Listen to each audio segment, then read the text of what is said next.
말씀 골로새서 2장 6절 7절 말씀 보시겠습니다.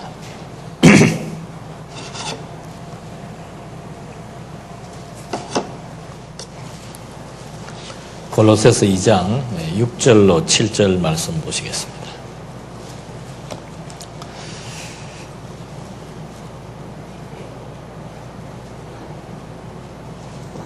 그러므로 너희가 그리스도 예수를 주로 받았으니 그 안에서 행하되 그 안에 뿌리를 박으며 세움을 받아 교훈을 받은 대로 믿음에 굳게 서서 감사함을 넘치게 하라.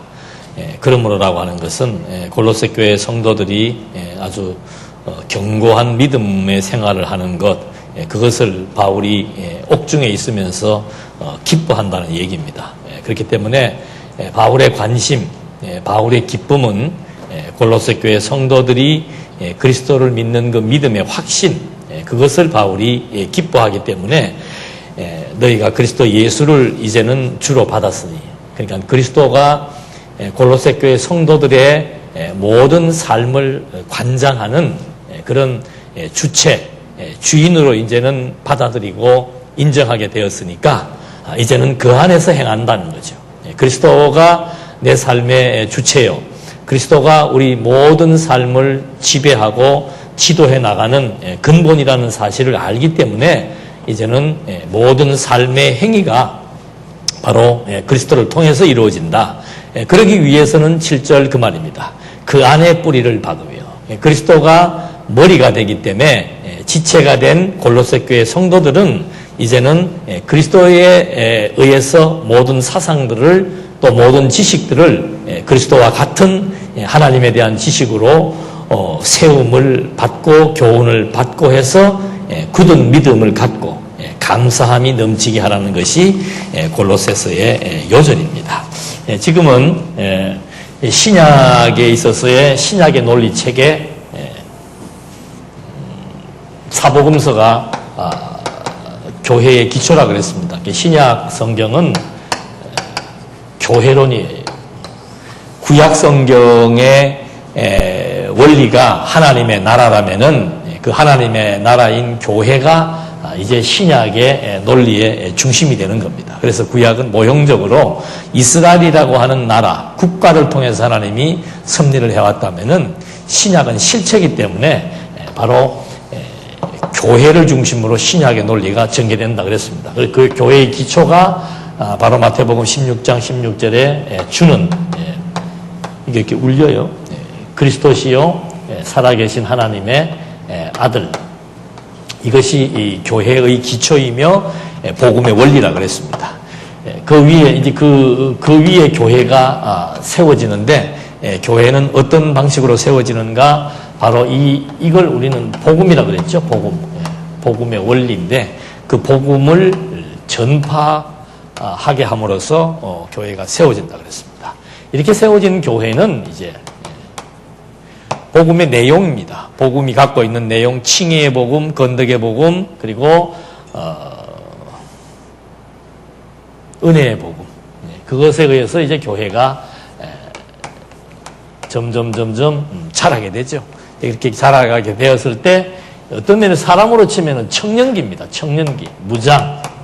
이제 이렇게 자라났던 교회들, 복음 진리를 통해서 점점 성숙되어지는 교회들이 이제는 더욱더 단단하게 무장을 하는 겁니다. 무장을 한다는, 군인이 무장을 한다는 것은 총기를 갖추고 전쟁을 위한 대비, 준비하는 것을 무장이라고 합니다. 그래서 이 신약의 논리도 마찬가지예요. 무장이라고 하는 것은 그 뒤에 나오는 투쟁, 이 진리와 함께 싸우기 위한 전제지요. 전조 과정입니다. 그래서 그 예비적 단계가 바로 교회가 무장을 하는 건데, 어떻게 무장을 해 나가는가? 그거 이제 지난 시간까지 교회의 진리입니다. 교회란 도대체 뭔가? 그 다음에 두 번째가 교회의 생활입니다. 그래서 이 생활은 굉장히 중요한 의미가 있습니다.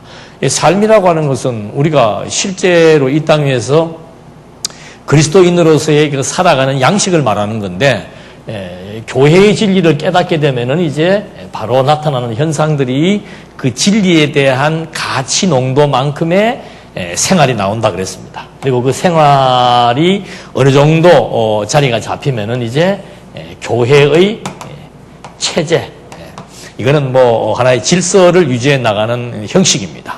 그래서 교회가 무장되어지는 제일 중요한 것이 바로 교회의 진리다. 그래서 그 교회의 진리는 오래됐죠. 오래됐는데 에베소서 그 처음에 나오는 도입에 나오는 것이 성부 하나님의 계획, 성자 하나님의 구속, 성령 하나님의 보증, 인증, 인치심 이런 것들인데 교회가 무엇인지를 정확하게 설명해 주려고 하는 겁니다. 그래서 교회는 성부, 성자, 성령에 의해서 세워졌기 때문에 교회는 절대적인 가치가 있다. 이걸 이제 먼저 밝혔다고 그랬습니다. 그러니까 교회가 무엇인지를 정확하게 인지가 되어야 교회 중심의 생활이 가능해지는 겁니다. 교회가 뭔지 잘 모르면은 그다음부터는 뭐 교회 생활이라고 하는 것 자체가 전부 자기 중심적이고 자기 편의적이고 자기가 판단할 때 이것이 좋다 이렇게 생각을 하게 되지만 교회가 무엇인지를 알게 되면은 이제는 모든 중심이 나에서 교회 이렇게 축이 바뀝니다. 세상에서 교회 그만큼의 가치를 이제 도입 부분 1장 초반부에서 설명을 해줬다고 했습니다. 그 다음에 2장에서 말하는 것은 뭔가 하면 그 교회 성부 성자 성령에 의해서 세워진 교회는 생명성이다. 죽은 자들을 살려낸 것이 바로 교회다. 이 얘기를 이제 2장에서 했다 그랬습니다. 그러니까 이 교회라고 하는 것이 그냥 어떤 건축물이 아니고 이거는 성부, 성자, 성령께서 언제 창세 전으로 끌고 나가는 겁니다. 창세 전부터 교회의 기원이 언제인가?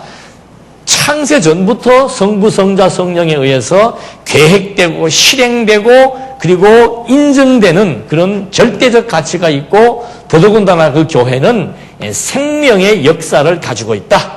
죽은 자들을 살려내어서 그리스도와 같은 생명을 갖게 한 것이 교회다. 그러니까 생명이 포함되어 있는 그런 집단, 이거는 교회밖에 없습니다. 생명력을 가지고 움직여 나가는 그것도 한 생명이에요. 이게 참 희한한 거의 교회입니다. 한 뿌리, 한 생명을 가지고 모여져 있는 무리, 그게 교회이기 때문에 이 교회라고 하는 것은 정말 중요한 것이구나라고 하는 사실을 먼저 밝혔다 그랬습니다. 그 다음에 나오는 것이 빌립보서, 요거 에베소서지요. 빌립보서에서 이제 복음의 협력이라고 하는 중요한 논지가 나타나게 되는 겁니다. 교회가 이렇게 절대적인 가치를 갖고 있기 때문에 교회 생활을 하는 성도들의 생활의 포인트는 바로 뭔가? 그 교회의 내용을 우리에게 설명해주는, 교회의 근간을 우리에게 밝혀주는 복음 진리에 협력하는 것. 교회의 진리를 터득하고 난 다음에는 바로 복음 진리에 협력하는 것이 교회 생활의 첫 번째라고 말하고 있습니다. 그래서 그 빌립보서에서는 협력을 하려고 하니까 여기 이 생명이라고 하는 것은 한 생명입니다. 바로 그리스도의 생명을 다 받아서 한 몸을 이룬 것이 교회라 그랬습니다. 그러니까 협력을 한다는 것은 결국은 나에게 사람과 사람 관계끼리의 협력이 아니고 머리 대신 그리스도 생명의 근원 대신 그리스도의 뜻에 협력을 하는 거예요. 그리스도의 가치에 협력을 하는 겁니다. 그렇기 때문에 여기에서는 어떤 구절이 나오는가 하면은 한 마음과 한 뜻이라고 하는 말을 해주고 있는 거예요. 한 마음과 한 뜻. 이 한은 뭡니까? 이 한 생명으로부터 연결이 되는 겁니다. 그러니까 교회란 뭔가 그리스도의 생명을 받은 연결된 연합체. 그러니까 결국은 머리가 그리스도이니까 전부 뜻과 마음이 하나가 될 수밖에 없다는 거죠. 그래서 협력이라고 하는 것은 뭔가 교회의 절대 가치를 알고 교회의 머리 대신 그리스도의 뜻과 마음을 중심으로 하나가 되어 나가는 일체적 성질을 가지고 있는 것, 이것이 교회 생활의 빌립보가 말하고 있는 교회 생활의 핵심입니다. 그러니까 교회 생활을 열심히 하려면 어떻게 돼야 돼요? 뭐가 내 속에 들어와야 됩니까? 그리스도의 마음과 그리스도의 뜻이 내 속에 들어와야 진리에 대해서 협력하고 교회에 대해서 협력하고 하는 그런 마음이 생기게 되어 있는 거죠. 그러니까 교회 생활에서 가장 중요한 게 뭔가? 그리스도에 대한 마음과 뜻이에요. 그러니까 우리가 그리스도를 닮아간다는 것은 뭔가 하면은 얼굴이야 다르게 생길 수밖에 없잖아요. 근데 뭘 닮는가? 사상을 닮아가는 겁니다. 그리스도가 가지고 있는 하나님에 대한 사상, 그리스도가 가지고 있는 교회에 대한 마음, 이런 것들을 이제 닮아가는 것. 그것이 바로 복음에 협력하는 것이다.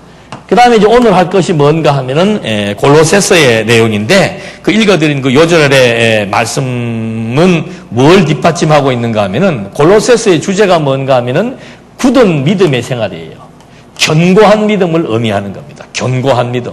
이 믿음의 생활을 아주 견고하게 하기 위한 설명에 대한 요절이 읽어드린 말씀이에요. 우리가 그리스도를 뭐로 받았으니까?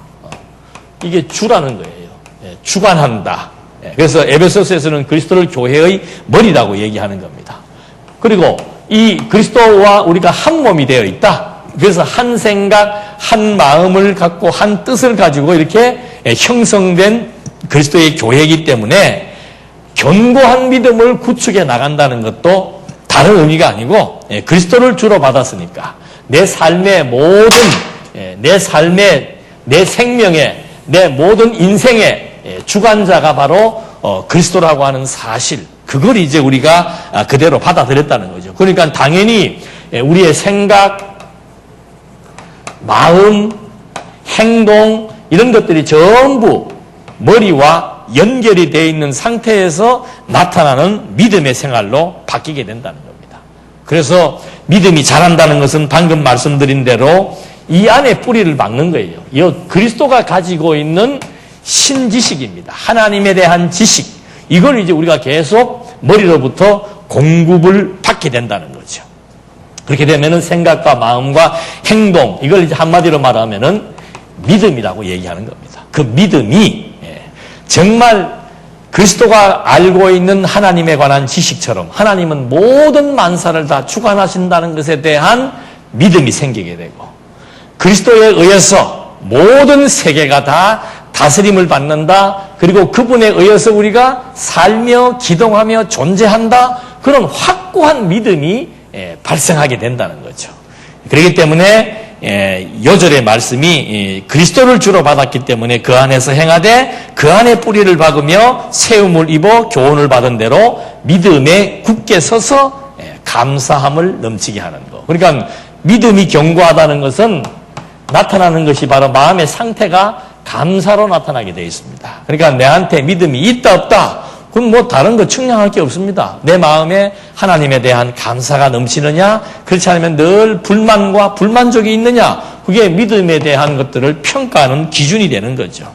그래서 지금 바울은 지금 감옥에 있으면서 이 에베소, 빌립보, 골로새, 빌레몬, 이건 전부 옥중에서 쓴 겁니다. 감옥에 있으면서 지금 이 글을 썼는데, 이런 얘기를 하는 이유가 있죠. 왜 지금 그리스도에게 뿌리를 받고 그리스도가 가지고 있는 생각, 사상, 마음의 변화를 일으키면서 흔들리지 않는 믿음을 갖고 있어야 되는가? 이런 말을 하는 이유가 있다는 거죠. 그 이유가 바로 뭔가 하면은 이것이 바울이 이 글을 쓰게 된 역사적 배경이라고 얘기하는 겁니다. 그 시대에 무슨 일이 있었는가 하면은 이 골로새 교회는 에바브라가 세운 교회입니다. 에바브라가 세운 교회인데 빌레몬의 집에서 모였습니다. 빌레몬의 집에서 모였는데 바울은 뭐 여기에 가본 적도 없습니다. 가본 적도 없는데 이들이 어쨌든지 간에 복음을 받은 거죠. 복음을 받아서 교회를 세우고 신앙생활들을 잘 하고 있는데 여기에 이단이 들어온 거예요. 골로새 교회에. 이단이 침투를 했는데 그 당시에 가장 막강한 이단은 유대주의적인 이단입니다. 그러니까 우리가 지금 사도행전 공부하는 데도 나오는데 유대인들이 가장 자기의 민족적 자존심, 그리고 우리가 하나님의 백성이라고 하는 흔적이 뭐라고 그랬습니까? 우리가 하나님의 백성이다라고 하는 흔적을 몸에 남기는데 그게 뭐라고 그랬어요? 할례예요. 이거는 뭐 유대인들에게는 뭐 아주 중요한 하나의 관문이 되는 거예요. 하나님의 백성으로 아주 도장 찍는 그런 의식이 바로 뭔가 하면은 할례 의식이에요. 근데 기독교는 뭐예요? 그리스도교는 뭐예요? 할례 안 받아도 어떻게 해요? 하나님의 자녀가 된다는 거죠. 그리고 용납할 수가 없습니다. 우리는 2000년 동안 할례의식을 통해서 하나님의 자녀라고 하는 것들에 대한 확증을 갖고 있는데, 증거물을 가지고 있는데, 어떻게 그리스도교는 2000년 동안 우리가 지켜왔던 종교적 관습과 의식을 무시해버리고 그냥 물로 찍어 바르기만 해도 하나님의 자녀라고 하는 것을 인증해준다. 이게 용납할 수 없는 거죠. 예. 여러분, 이 관습이라고 하는 것은 이게 참, 오직 그 관습이 고칠 수 없는 것이라면 하나님께서 애굽에서 태어난 20세 이상 된 사람들을 광야에서 어떻게 해요?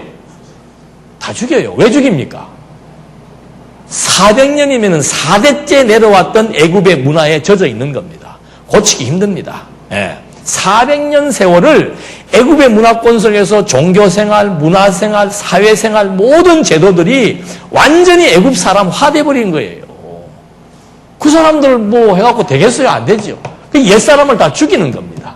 유대인들도 마찬가지입니다. 그런 2000년 동안 내려왔던 자기네들의 어떤 자긍심에 해당되는 할례의식, 그거를 무시해버리니까, 이 그리스도인들이 들어와가지고 예수만 믿으면 다 해결된다는 거죠. 예수만 믿으면 하나님의 자녀가 된다라고 하니까 이제 다시 침투를 해가지고, 그래, 예수 믿는 것도 좋지만은 뭐를 받아라.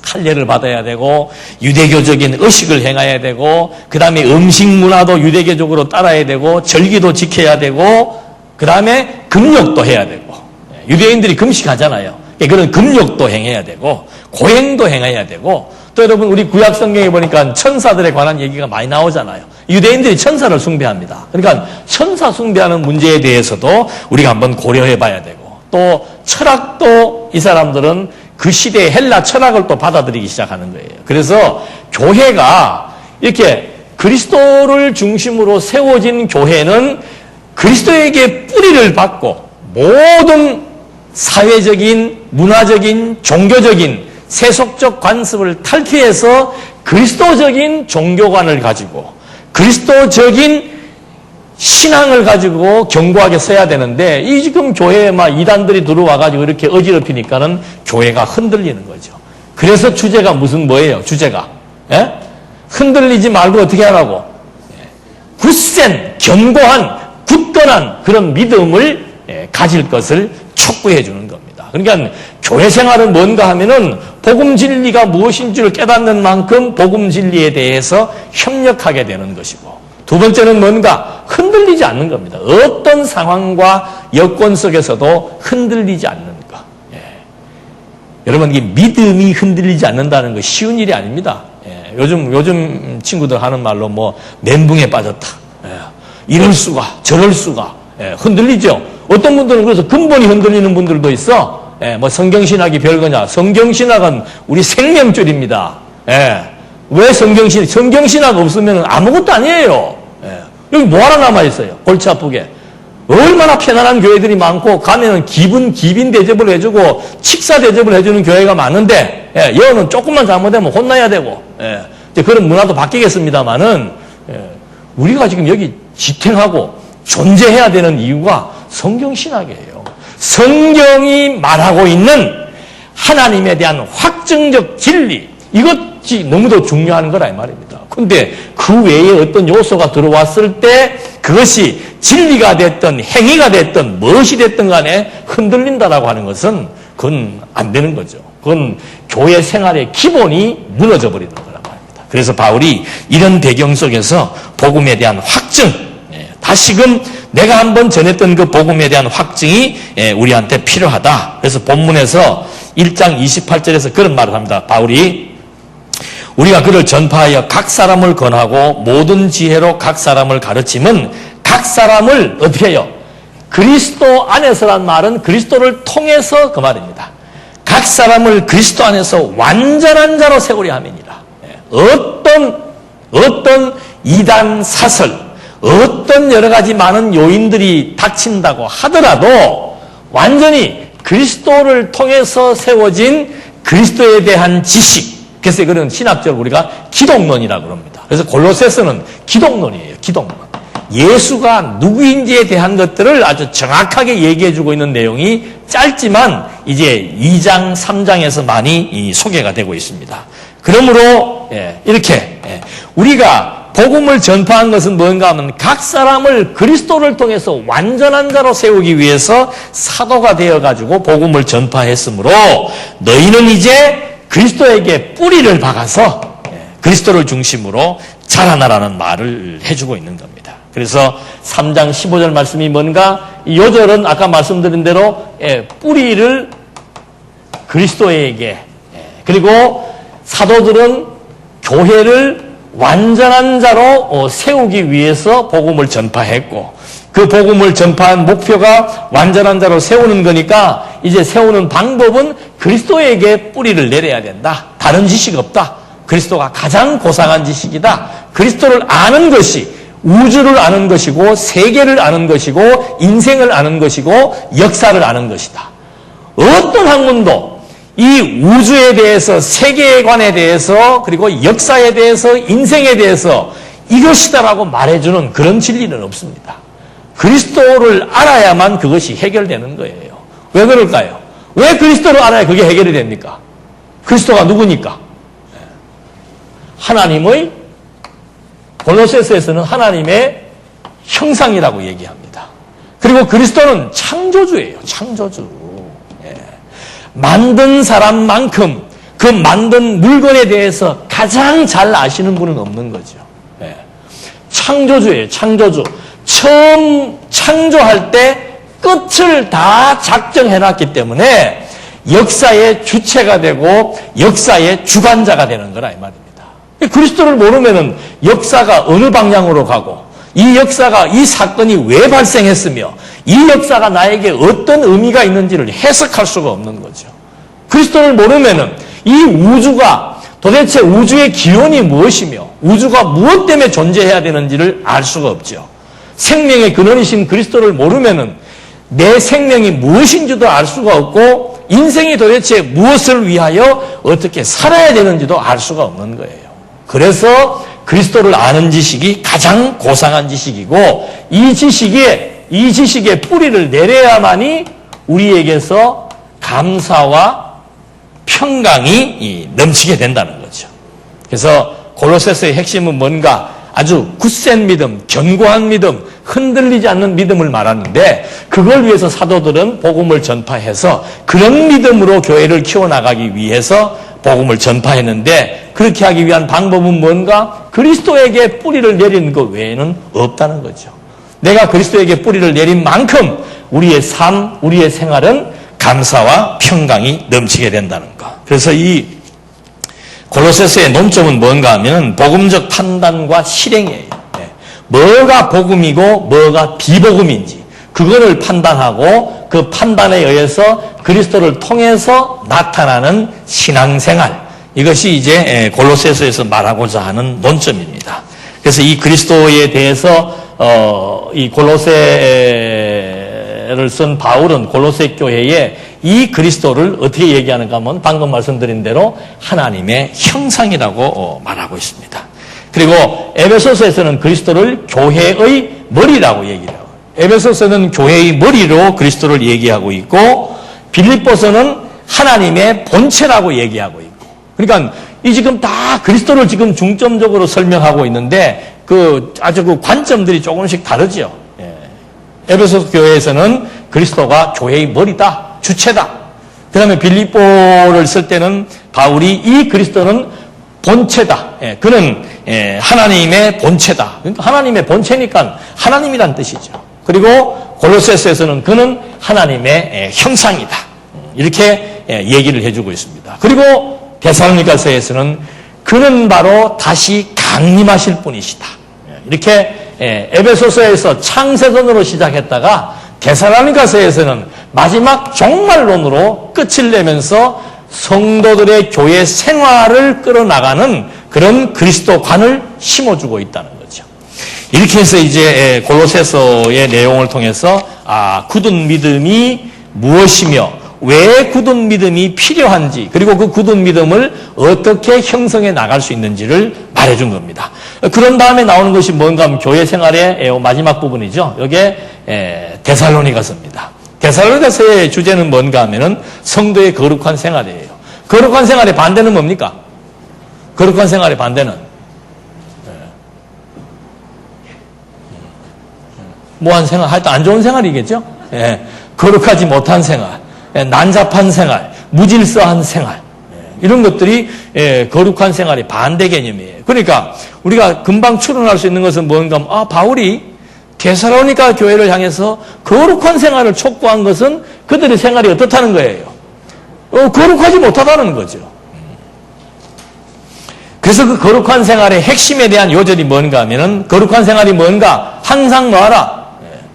이제 거룩에 대한 개념은 어떤 지난번에 레위기서 할 때의 거룩의 개념과 지금 데살로니가를 향해서 말하는 거룩의 개념은 또 실제가 조금씩 다릅니다. 그 데살로니가를 향해서 바울이 말했던 거룩한 생활은 뭔가 하면은 항상 뭐 하는 거예요? 기뻐하는 거예요.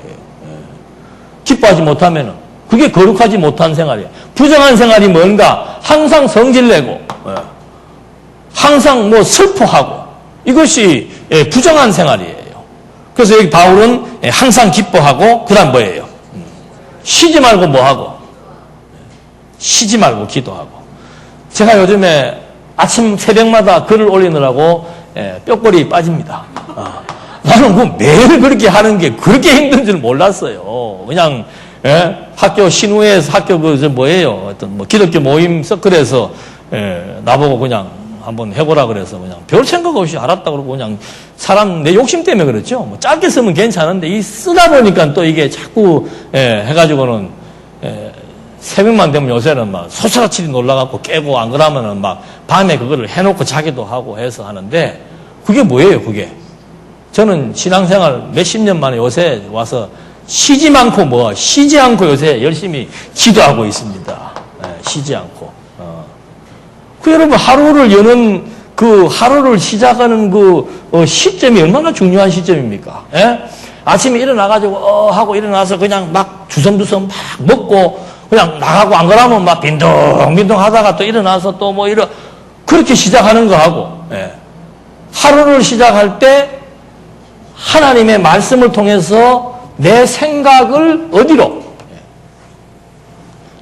신령한 하나님의 나라로, 또는 그리스도로, 하나님의 영광으로 이렇게 집중하고 정리하면서 하루를 시작하는 것하고 그건 다른 거예요. 거룩한 생활이 우리는 보통 사람들은 할 수 없는 그런 이상한 생활이 아니에요. 그냥 항상 뭐가 넘치는 거, 기쁨이 넘치는 거, 그건 못 말리는 거예요. 항상 기쁨이 넘치는 것은 이것이 연결되어 있어야 기쁨이 넘칩니다. 여러분, 머리하고 몸통을 연결하는 게 뭐예요? 뼈? 목이죠, 목. 그 목으로 들락날락거리는 게 뭐예요? 그게 목숨이에요, 목숨. 그러니까 내가 살아있다. 그건 뭐예요? 그리스도와 교통하고 있다는 것을 의미하는 거예요. 몸만 움직이면 뭐합니까? 살았으나 실상은 뭐예요? 숨이 끊어졌다니까. 누구로부터 공급되는? 그리스도로부터 공급되는 숨이 끊어졌기 때문에 이거는 거룩한 생활이 아니죠. 쉬지 않고 숨을 쉬듯이 쉬지 않고 뭐 하는 거예요? 기도하는 거. 아침에 나갈 때 정말 하나님 중심으로 생각을 정돈하고 하나님 앞에 기도하는 거. 또 저녁에 잠자리에 들 때 하루 일과를 마치고, 정말 오늘 하루 하나님께서 나를 보호해 주셨고 의의 길로 인도해 주셨고, 다른 길에 빠지지 않도록 나를 붙들어 주셨고, 오늘 하루 이렇게 또 건강한 몸으로 다시 가정으로 복귀할 수 있다는 거, 이거 정말 하나님의 은혜입니다라고 생각하고 잠자리에 드는 사람하고, 오늘도 수입이 이거밖에 안 되나? 짜증내고 원망하고 아무개 때문에 어떡하면서 잠자리에 드는 거하고 꿈자리가 어떻겠어요? 달라요. 여러분, 꿈은 의미 없지 않습니다. 꿈은 그냥 내 두뇌 활동의 연속이에요. 나는 자지만 두뇌는 뭐 한다 그래요? 안 잡니다. 두뇌가 자면은 끝나는 인생이에요. 두뇌는 계속 움직이는 겁니다. 낮에 내가 가지고 있던 생각, 행동, 마음 상태가 계속 두뇌는 나는 자도 이거는 계속 활동을 하는 거예요. 내가 아침에 시작할 때 했던 생각, 잠자기 전에 했던 생각, 이 과정을 연결했던 이 쉬지 않는 기도가 내가 잠잘 때도 계속해서 연속선상에 있으면서 아침에 일어날 때의 연결점이 된다는 거예요. 옛날에는 그래도 하루 기도 빼먹으면 난리 난 줄 알았잖아요. 요새는 하루 빼먹는 건 예사지. 뭐 교회도 예사로 빼는데 뭐 기도 그거 뭐 하루 빼먹는 거예요. 어때? 안 그래요? 저는 이제 이번 주일이죠. 오후 시간에 배우고 있습니다. 뭐 직임자 교육을 하라고 그러는데, 아이고, 여러분, 이 직임자가 이게 뭐 해도 그만 안 해도 그만 뭐, 예사로 뭐 나와도 그만. 오늘 여기 지금 이번에 새로 장로, 권사, 집사, 이거 뭐예요? 서류 내신 분들, 안 나오신 분들은 자격 없어요. 지금 교육기관인데, 다 교육하라고 그러고 지켜보라고 그랬는데. 여러분, 어떻게 이게 하나님 앞에서 하는 일이고 하나님이 주신 직임인데 그렇게 뭐 내가 하고 싶으면 하고 말고 싶으면 말고 받았으면 책임지는 거예요. 받았으면. 하나님이 직분을 맡겼을 때는 목숨 바치라고 맡기는 거예요. 얼마나 이게 고귀한 하나님의 교회가 어떤 건데. 주일날 하기로 하고, 그래서 이 거룩한 생활이라고 하는 것은 쉬지 말고 기도하는 거. 그리고 범사에 또 뭐 하는 거예요? 감사. 쉬운 거 같은데 어때요? 어렵고. 어려운 거 같은데 또 어때요? 붙어만 있으면 되는 거라니까요. 붙어만 있으면. 여기 붙어가지고 숨만 쉬면 되는 거예요. 세상 쉬운 게 어디가 있어요? 이렇게 쉬운 게. 그래서 지금 이 상황 자체도 데살로니가 교회에 이런 말을 하는 이유도 뭔가, 왜 이 사람들이 무질서해졌는가? 골로새 교회는 이단 사상이 들어왔는데 아주 유대주의적인 이단 사상과 영지주의의 이단 사상이 들어와가지고 질서가 문란해졌다면은, 이 데살로니가 교회는 무슨 문제인가 하면 종말론적 문제예요. 부활이 없다. 그 다음 뭐예요? 예수님의 강림이 지나갔다. 여러분, 기독교의 생명은 어디에 있어요? 근데 우리도 보면은 부활에 대한 관심들이 별로 없어요. 기독교의 생명은 부활입니다. 살아도 살고 죽어도 사는 건데 죽는 것처럼 무서워하는 게 없는 거예요. 오늘 낙원사님을 만났는데, 아이고, 딴 사람이 돼갖고 오셨더라니까. 내가 한번 죽다가 살아났으니까 이 생명은 내 생명이 아니다 이거예요. 내가 진정을 시켰어. 권사님 조금. 노방전도 나가시겠다 그러더라고요. 안 거지요. 이 하나님께서 주신 이 숨이라고 하는 것이 무엇인지를 직접 경험한 거예요. 여러분, 우리의 하루하루와 이 시간들이 얼마나 소중하고 귀한 것인 줄 몰라요. 그래서 강림이 없다. 예수님의 강림이 이미 지나갔다. 그리고 부활이 없다라고 하는 것은 우리의 뭘 차단시키는 겁니까? 제일 암울하고 어두운 사람들이 미래가 없는 사람이에요. 그래서 세상 사람들은 나이가 들면 들수록 입가에 뭐가 사라집니까? 즐거울 일이 없어요. 미소 띌 일이 없어요. 10대 애들은 막 참새가 지나가도 막 웃잖아요. 근데 연세가 들어갈수록 희망이 없고 미래가 없기 때문에 뭐 즐거울 일이 없는 거죠. 기독교인도 마찬가지예요. 초대교회 때처럼 강렬했던 종말과는 없습니다. 초대교회 성도들 불같은 시험 받잖아요. 그 불같은 시험을 견딜 수 있는 유일은 뭔가? 그건 이분이 다시 오시는 것이고, 그리고 다시 부활하는 것이고, 이분이 우리를 어떻게 평가하느냐가 초대교회 성도들의 불시련을 견디게 해주는 동력이었단 말입니다. 이게 없다? 그럼 어떻게 하겠어요? 나는 부활만 믿고 살았는데 부활이 없다? 그럼 어떻게 살랍니까? 될 대로 살아야죠. 뭐 가지고 이제 인생 다 끝났는데 뭐 그냥 뭐 돈 갖고 있으면 뭐하냐, 막 흥청망청. 그래서 쾌락주의가 나오고 일도 안 합니다. 일도 안 하고, 어떤 사람은 게을러서 직장도 포기해버리고, 어떤 사람은 돈 있는 사람은 돈 가지고 완전히 육체의 기회로 삼아버리고, 그런 무질서가 데살로니가 교회에 들어왔기 때문에 그거 아니라는 거죠. 그래서 그리스도의 강림에 대해서 에베소서는 창세전부터 존재했던 그리스도로 출발을 했는데, 생활의 마지막 부분인 이 데살로니가서에서는 그리스도의 끝부분, 종말론적인 희망을 다시 제시해 주면서 성도의 생활을 창세 전과 마지막 종말의 막을 이렇게 딱 쳐나가면서 성도들로 하여금 내 기원이, 내 뿌리가 무엇인 줄 알게 하고 내 마지막 종착점이, 내 인생의 끝마무리가 어떻게 된다는 걸 설명해 줌으로써 거룩한 생활, 굳은 믿음의 생활, 그 다음 뭐예요? 복음에 협력하는 생활. 이런 아름다운 생활들을 지금 하나님께서 만들어 나가기 위한 무장의 내용들을 지금 하나하나 확인해 보고 있는 겁니다. 그래서 이 데살로니가서에서는 과거와 그리고 미래에 대한 얘기를 해주는 겁니다. 너희가 옛날에 그리스도에 대한 강림과 부활을 믿었을 때는 믿음의 역사와 사랑의 수고와 소망의 인내를 가지고 살지 않았느냐 이 말이에요. 여러분, 미래가 있고 없고 차이는 그거예요. 희망이 있고 없고 차이는 그 사람의 삶의 태도와 얼굴의 표정이 달라집니다. 미래가 없는 사람들은 완전 좌절하지만 미래가 있는 사람, 그 미래를 기다리는 그 꿈과 희망과 설레임이 정말로 죽도록 하나님의 영광을 위해서 살아가도록 만들어 나간다는 거예요. 그래서 지금 이 미래에 대한 그 비전을 제시해 주면서 과거의 이 미래를 확신했을 때 너희들의 삶이 이러지 않았느냐 그 얘기를 해주면서 이제는 미래에 대한 확신을 줍니다. 주께서 호령과 천사장의 소리와 하나님의 나팔 소리로 친히 어디로부터? 하늘로부터 강림하신다.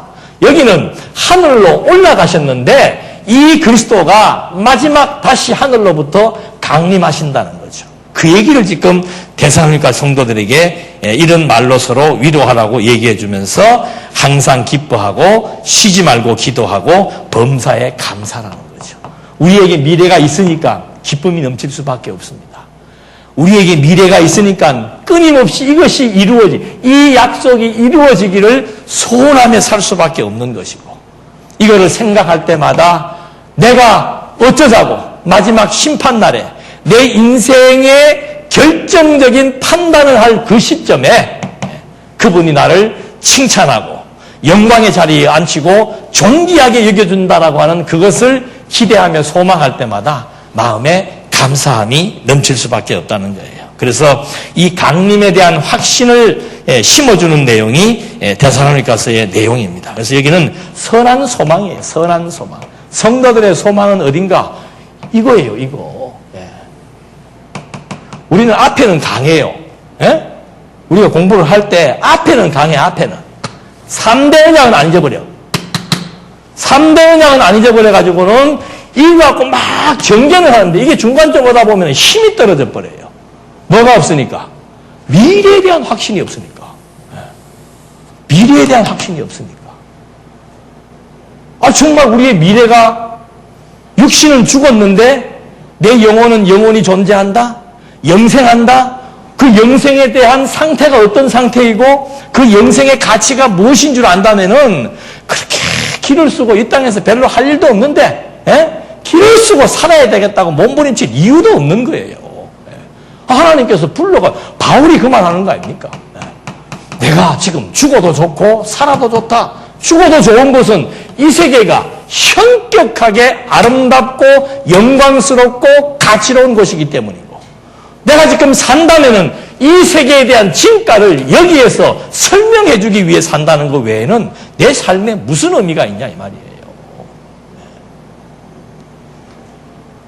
저도 적은 나이는 아니죠.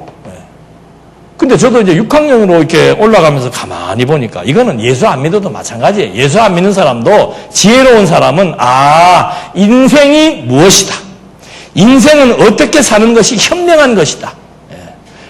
지금 이 나이에 욕심을 부린다는 것이 이게 얼마나 추한 것인가. 그것이 나에게 무슨 의미가 있느냐. 이런 생각들은요, 예수 안 믿는 사람들도 다 해요. 근데 우리는 뭘 알고 있습니까? 처음과 나중을 알고 있고 모든 만물이 다시 주에게로 돌아간다는 사실을 알고 있는 우리가 뭐 그렇게 목숨 걸 일이 있습니까? 목숨은 이거 외에는 없다니까요. 목숨은 그리스도에게 붙어서 숨 쉬는 것 외에는 우리에게 필요한 것이 없다는 거예요. 이게 아주 견고하게 여기에 무장되기 위해서는 데살로니가서에 대한 내용들이 이 교회 성도들을 정말 어떻게 변화시켜 나가는지를 보면은 우리가 알 수 있는 겁니다. 그래서 데살로니가 전후서의 내용은 뭐 그리스도의 강림을 중심으로 철저하게 증거되고 있습니다. 자, 이렇게 이제 생활에 대한 내용들이 딱 정리가 됐습니다. 생활에 대한 주체, 이건 그리스도라 그랬습니다. 그리스도가 생활에 대한 주체다. 그리스도를 알고 목숨, 잊어버리지 마십시오. 목숨. 여기 목입니다. 목. 숨은 뭐로서요? 기도라 그러잖아요. 기도.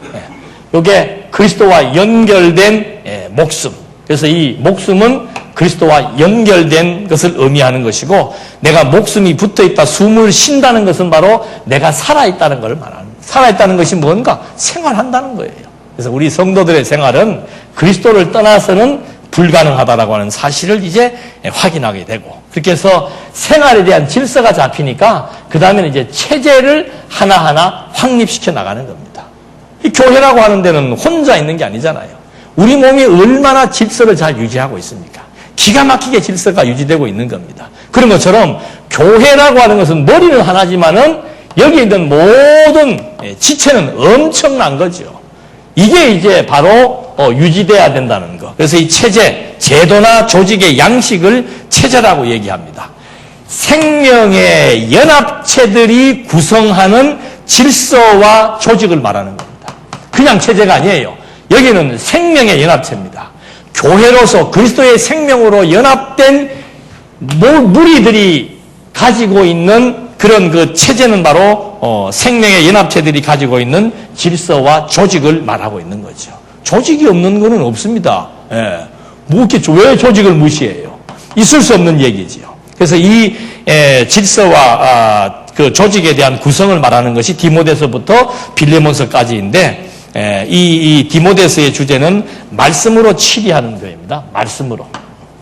디모데 전후서는 말씀으로 치리하는 것이고, 그 다음에 디도서는 교훈으로 치리하는 것이고, 빌레몬서는 사랑으로 치리하는 겁니다.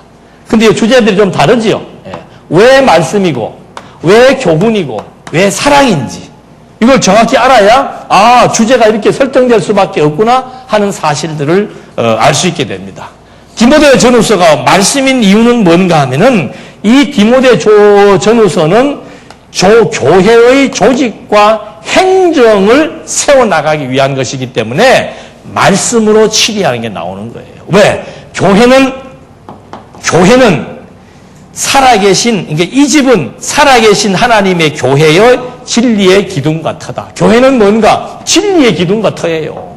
진리의 기둥과 터 위에 조직을 세우려고 하니까는 뭐가 필요한 겁니까? 진리인 말씀에 의해서 다스림을 받아야만 아주 견고한, 그리고 하나님 보시기에 아름다운 조직체가 구성되게 돼 있는 겁니다. 그래서 여기도 마찬가지예요. 여기도 지금 에베소 교회에 바울이 목회를 하고 있는데, 교회는 많이 커졌는데 여기도 이단을 주장하는 거짓 교사들이 일어났고, 그러다 보니까는 많은 성도들을 잘 다스려 나가야 될 지도자가 필요한 겁니다. 그러니까 디모데서는 한마디로 말하면 지도자예요. 지도자 세우는 겁니다. 말씀의 확신에 서서, 말씀의 확신에 서 있는 사람들을 교회의 지도자로 세우는 거예요. 지도자 없는 교회는 없습니다. 은사라고 하는 것이 수평적인 것이지만은 그렇다고 해서 지도자가 없는 건 아니에요. 그래서 지도자는 말씀에 의해서 세워지는 지도자들을 의미하기 때문에 디모데서에만 유독 장로, 집사, 어떻게 세우고 어떤 사람을 세우고 하는 내용들이 다 나오는 거예요. 그러니까 디모데서의 기록 목적을 바울이 밝히잖아요. 나이 젊은 디모데를 에베소 교회에 파송을 했는데 에베소 교회 성도들이 많은 거예요. 그 에베소 교회 성도들은 남녀노소가 다 모여 있습니다. 어떤 분들은 뭐 젊은 성도는 젊은 사람이 다스리고, 나이 드신 성도는 나이 드신 분, 그거는 비성경적이에요. 교회는 나이하고 상관없습니다. 남녀노소가 다 모이는 데예요. 거기에 지금 총책이 누군가 하면 디모데입니다. 그 디모데가 이 교회를 어떻게 치리하냐 이거죠. 첫째는 네가 말씀에 확신을 써 있어야 된다. 그리고 다른 교훈을 가르치면 안 되고 오직 그리스도에 관한 교훈을 가르쳐야 되고, 그 다음에 혼자 다 할 수 없기 때문에 교인들을 잘 지도할 수 있는 장로, 권사, 집사를 세워서, 그게 조직이죠. 그걸 세워서 교회 성도들을 잘 보호하고 잘 자랄 수 있도록 그런 교회의 조직 체제를 바울이 디모데를 통해서 말하고 있는 겁니다. 그래서 이거는 지도자의 역할을 굉장히 중요하게 언급하고 있는 겁니다. 그래서 이 교훈의 목적은 바울이 지금 이 디모데에게 이 교훈하는 목적을 1장 5절로 6절에서 말하고 있습니다. 이 교훈의 목적은 청결한 마음과 선한 양심과 거짓 없는 믿음에서 나오는 사랑이거늘 사람들이 이에서 벗어나 헛된 말에 빠져 있다. 내가 교훈하는 목적은 뭔가? 하나님의 사랑에 대한 분명한 확인을 해야 된다는 거죠. 여러분, 이 교회라고 하는 것은 참 하나님께서 아담을 만들 때 아담에게 하와는 어떤 역할입니까? 돕는 배필이에요. 이 배필이라는 원뜻은 뭔가 하면은 늘 그 사람 앞에 마주 서 있는 겁니다. 늘 아담 앞에 이렇게 해바라기가 되어 있는 거예요. 그 말은 다른 말로 하면 뭐예요?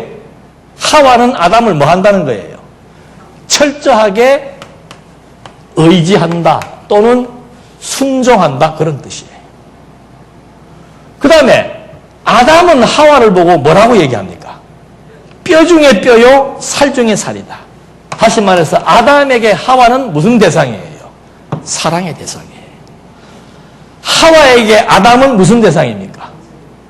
경외의 대상이고 의지의 대상이에요. 그래서 바울이 에베소 교회에서 남편과 아내를 설명할 때 남편들이여 아내를 어떻게 하라? 내 몸처럼 사랑하고 아내들이여 남편에게 뭐 하라? 순종하라. 이 말은 부부관계를 직설적으로 말하는 게 아니에요.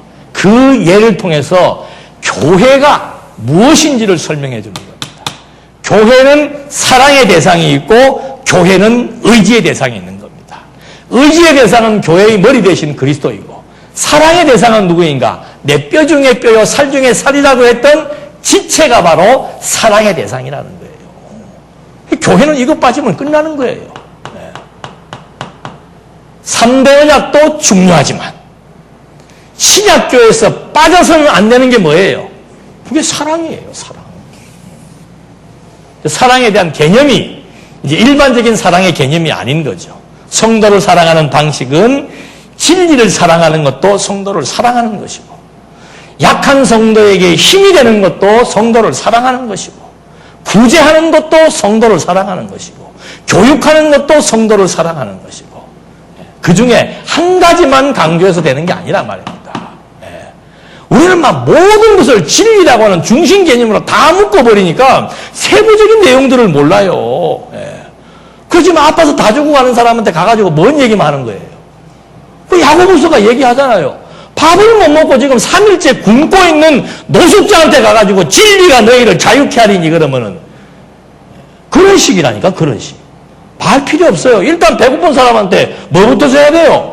밥이나 먹여놓고 힘이나 갖게 한 다음에 무슨 예수를 소개하든지 하나님을 설명하든지 해야 되지. 이거는 밥도 안 주고 어떻게 하는 거예요? 그러니 외부 사람들이 하는 말 우리는 귀담아 드려야 됩니다. 저것들이 말씀도 모르고 저런다 그러는데 그거 아니에요. 사람은 똑같이 느끼는 거 똑같습니다. 다 알아요. 뭐가 없다고 그래요?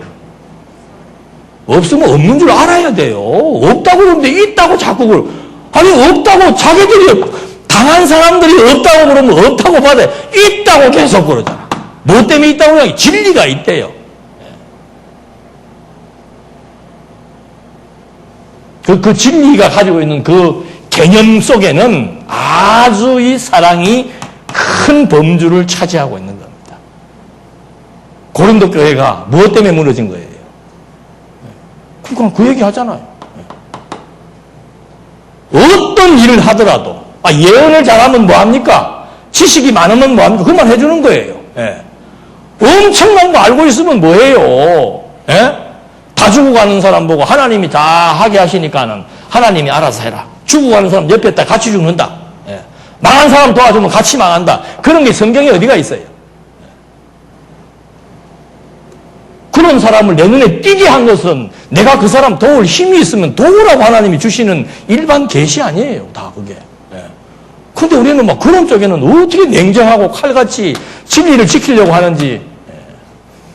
그래서 고린도 교회에서 필요한 것도 이 치리라고 하는 것도 사랑이 담기지 않은 치리는 상대방에게 먹혀 들어가지가 않는 거예요. 그래서 장로가 되고 집사가 되고 권사가 되는데 가장 중요한 요건은 뭔가? 선한 일을 사모하는 거예요. 선한 일을 사모하는. 하나님 기뻐하시는 선한 것에 대한 관심과 그 선한 것은 물론 이론적인 지식도 들어가는 것이고 기본적인 사랑도 포함되는 것이고 모든 것들이 다 들어가는 거죠. 그러니까 여기 다 연결되는 거예요.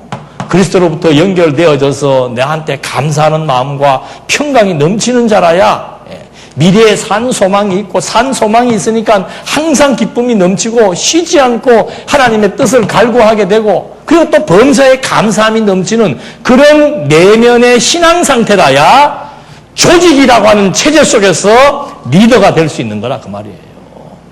내 마음에 여유가 없는데 내가 지금 죽겠는데 뭘 누구를 지도하고 누구를 인도한단 말이에요.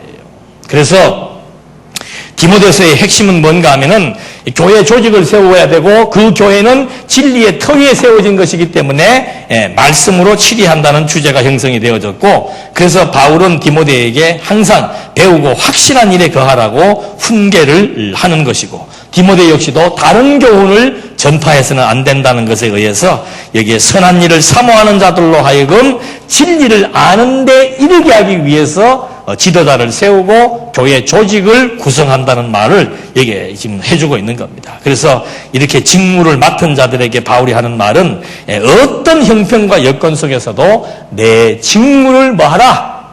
다 하라. 지금은 안 됩니다. 바쁩니다. 자꾸 내일 할 게 나오, 이번 주에 할 게 나오려고 그러네. 바쁩니다. 안 됩니다. 그런 거 아니에요. 바쁜 상황 속에서 아니 교회 일은 무슨 세월 다 보내고 60 넘어서 하는 데가 교회 일 아니에요. 바쁜 중에서도 직무를 하는 거예요.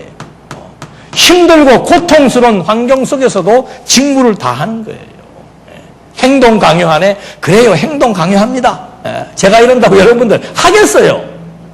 행동 강요를 얘기하는 것이 아니고 하나님의 직무가 얼마나 소중한 것인가. 이거는 때를 얻든지 못 얻든지예요. 우리는 때가 되어지면 하는 줄로 알지만은 하나님의 일은 때하고 상관없이 내게 주신 직무를 다 할 수 있도록 바울이 디모데에게 공고를 해주고 있습니다. 그래서 이 디모데는 교회의 체계론을 말해주고 있습니다. 그 다음에 디도서는 뭔가 하면은 교훈으로 치리한다는데 무슨 교훈을 말하는가? 디도를 지금 그레데 교회에 파송을 했습니다. 근데 이 그레데에 있는 교회가 완전히 지역사회로부터 꼽혀를 당한 거예요. 아이고, 저는 교회 성도들 보니까 저거 안 되겠다. 그래서 바울이 디도를 구레데 섬에다 내려놓고서는 여기 지금 교훈으로 치리하라니. 교훈은 뭔가? 선한 생활이에요, 선한 생활. 선한 행동. 교회가 사회의 기본이 되고 모본이 돼야 되는데 이거는 교회가 사회로부터 지탄을 받고 있고 그건 말이 안 되는 거죠. 아이고, 세상 사람들은 난 몰라. 저 사람들은 살든지 죽든지 나는 모르겠고 우리는 뭐만 있으면 된다. 진리만 있으면 된다.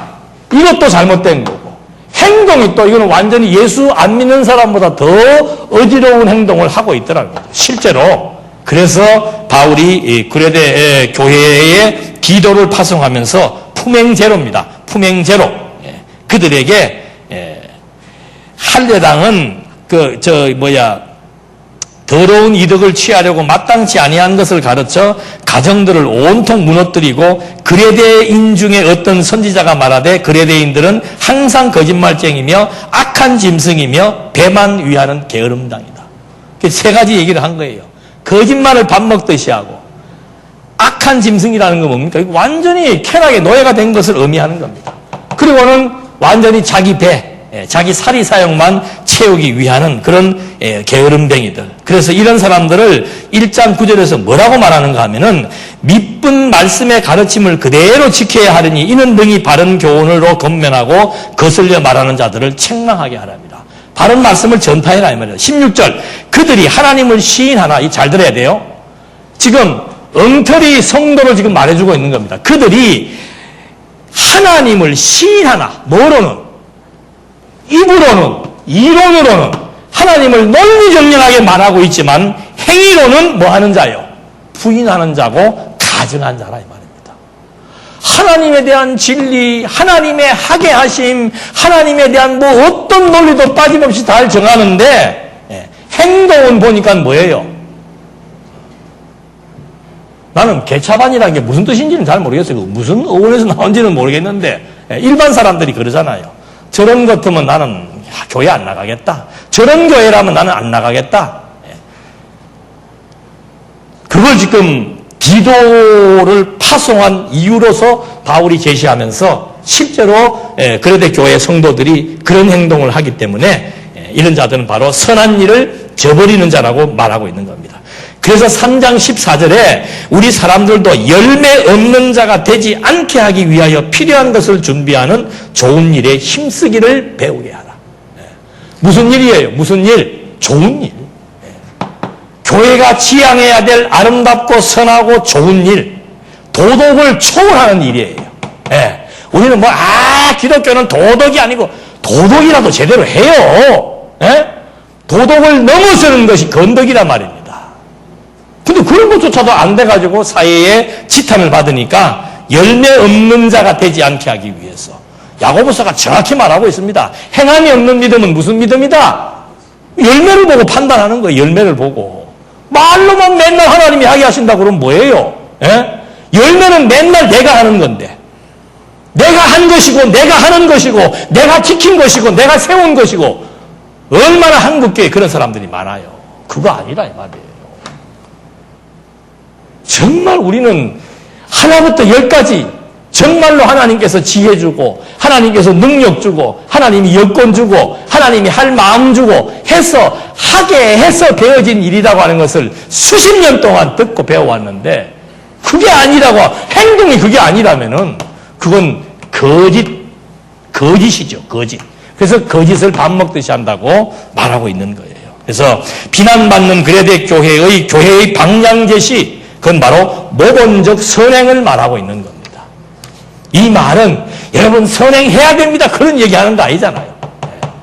교회의 가치가 뭐냐 이 말이에요. 기독교 사회관을 말해주고 있는 겁니다. 기독교인들이 사회 속에서 어떤 위치, 어떤 가치로서 기본적인 행태를 어떻게 보여주는지에 대한 설명을 하고 있는 겁니다. 그러면서 마지막이 사랑으로 치리하는 교회. 사랑으로. 이 사랑은 바로 뭔가 진리를 위해서라면은 적대적인 관계에 있는 사람이라 할지라도 바로 이 사랑의 관계를 통해서 이제 관계 개선을 해나가는 그런 얘기를 바울이 빌레몬에게 해주고 있는 거예요. 이거는 우리 몇 번 공부해서 알잖아요. 삼각관계. 인생들 중에 제일 힘든 게 삼각관계. 아니라고 변명하기도 뭐하고. 그래도 바울은 어떤 식으로 관계 개선을 합니까? 잘못을 잘못이라고 인정하게 해줘야 된다니까요. 나는 지금 대한민국 사회도 그렇고 교회도 그렇고 누가 봐도 범죄인데 그건 죄가 아니래요. 이야. 그리고는 범죄자 변호하는 변호사가 그 TV 카메라 비추고 있는 데서 또 해필이면 기도를 해. 나 민망스러워서 정말로. 기도를 하려면 집에서 혼자 하든지 왜 법정에 나와서 기도를 해요? 제일 무서운 게 뭔가 죄를 죄로 모르는 거 아니에요. 그게 문둥병 아니에요. 무약으로 말하면 문둥병. 내 몸이 지금 썩어 들어가고 있는데 그걸 모른다는 거 아니에요. 질서란 뭔가, 관계 개선이란 뭔가, 첫째는 잘못을 잘못으로 인정하는 겁니다. 그리고 그 사람이 상대방에게 가해를 했으면은 당연히 그에게 가서 무릎을 꿇고 사과를 하고 용서를 빌어야 되는 거죠. 근데 이게 무너져 버리니까 교회 질서가 파괴돼 버리고 관계가 완전히 악화돼 버리는 겁니다. 여러분, 교회에서 한번 척지면은 안 된다 그러죠? 사회 사람들은 막걸리 한 잔으로도 해결돼요. 여러분, 술이 해결해 주는 게 아닙니다. 술을 놓고 같이 마시다 보면은 마음이 풀어지고, 마음이 풀어지니까 친구야, 내가 잘못했다. 내가 너무 상황이 어렵다 보니까는 내가 너한테 돈을 빌릴 때는 정말 갚은 마음으로 빌렸는데 너무너무 어렵다 보니까는 내가 도망가게 됐는데 친구야 정말 미안하다. 잘못했다. 내가 벌면서 갚으마. 라고 하는 얘기를 사회에서는 한단 말입니다. 근데 교회에서는 해요, 안 해요? 하나님이 그렇게 하게 했잖아요. 하나님이 그렇게 하게 했잖아. 책임을 누구한테 돌리는 거예요? 이제 한번 천국 가서 봐봐야 돼. 정말 어떻게 판결이 떨어지는지. 갈 것도 없어요. 여러분, 사회법이라고 하는 것도 하나님이 주신 법이에요. 사회법도 하나님이 주신 법이에요. 남의 거 도둑질했으면 도둑질한 거에 대해서 응분의 대가를 지불해야 되죠. 남을 아프게 했고 남에게 상처를 주고 남에게 피해를 줬다면 당연히 내가 가서 무릎 꿇고 사과할 일을 사과해야 되죠. 그걸 진리라고 덮어 씌워가지고 그걸 내가 대통령이라고 덮어 씌워가지고 그걸 교회로 덮어 씌워가지고 내가 잘못이 없다고요. 그걸 하나님으로 덮어 씌워가지고 하나님이 그렇게 하게 해서 했다고 하면서 하나님이 하게 했지요. 나로 하여금 범죄하게 했습니다. 그 범죄가 왜 잘못된지를 깨닫게 해서 상대방의 피해를 줬다면 당연히 무릎을 꿇고 용서를 구하는 이것이 교회 인간 관계론의 기본적인 원칙이에요. 그래서 바울이 빌레몬에게 그 말을 하면서 오네시모를 바울에게 빌레몬에게 보내잖아요. 당연히 보내야 되죠. 서로 그래서 마음이 풀어져야 되는 거예요. 아니 잘못했다고 비는데 용서 못할 게 뭐가 있습니까? 이런 관계에 의해서 교회가 관계 개선이 되어지고 내부 결속이 되어야 체제 구축이 되고 그 다음에 싸울 수가 있는 거라 이 말입니다. 전쟁을 하려면 집안이 똘똘 뭉쳐야 될 거 아니에요. 전쟁을 하려면은. 내부가 분열되어 있는 상태에서 무슨 전쟁을 치르나는 거예요. 체제의 마지막에 빌레몬서를 하나님께서 배열시켜 놓으신 이유가 바로 뭔가? 그만큼 관계 개선이라고 하는 것, 내부 결속이라고 하는 것은 너무너무 중요한 거라. 무장의 마지막 단계가 바로 뭔가? 사람과 사람 사이에서의 관계 개선. 누구를 중심으로? 그리스도가 판결자가 되어가지고 나쁜 건 나쁜 줄로 알고 용서할 수도 있고 서로가 좋은 관계로 복음을 위해서 협력할 수 있는 이런 아름다운 관계 개선을 통해서 내부 결속이 될 때 험한 세상 속에서 비진리와 적그리스도와 대적하며 싸워나갈 수 있는 내공을 기르게 된다는 거죠. 이것이 교회의 체제의 마지막 내용으로서 교회가 교회의 진리로 무장하고 교회의 생활로 무장하고 교회의 체제로 무장되어져서 이제 마지막 단계인 교회가 세속을 향해서 싸워나가고 적그리스도를 향해서 싸워나가고 종교적 관습과 싸워나가는 정말 멋있는 전투 장면을 우리는 이제 다음 시간을 통해서 확인해 보도록 하겠습니다. 기도하시겠습니다. 은혜와 사랑이 풍성하신 하나님 아버지, 진리가 우리를 자유케 했을 때 그 자유라고 하는 것은 정말 죄의식으로부터의 자유고 우리의 어리석은 행동으로부터의 자유고 그 자유가 방종이 아니고 우리의 잘못을 인지하고 하나님과 관계 속에서 무엇이 아름다운 것이고 무엇이 선한 것인 것을 깨닫고 그리스도에 힘입어 정말 아름답고 선을 추구하며 생활해 나갈 수 있는 지혜를 허락해 주시옵소서. 교회가 무장된다는 것은 교회의 가치와 더불어 그리스도에 대한 고상한 지식에 대한 우월성을 통해서 확인되기에 오늘도 진리의 말씀이 우리의 생각과 마음을 사로잡고 우리의 행동을 교정시켜 주셔서 정말 사회 속에서 교회 속에서 가정 속에서 진리와 함께 바로 서며 믿음을 굳게 지켜나갈 수 있도록 인도해 주시옵소서. 예수님의 이름으로 기도드립니다. 아멘.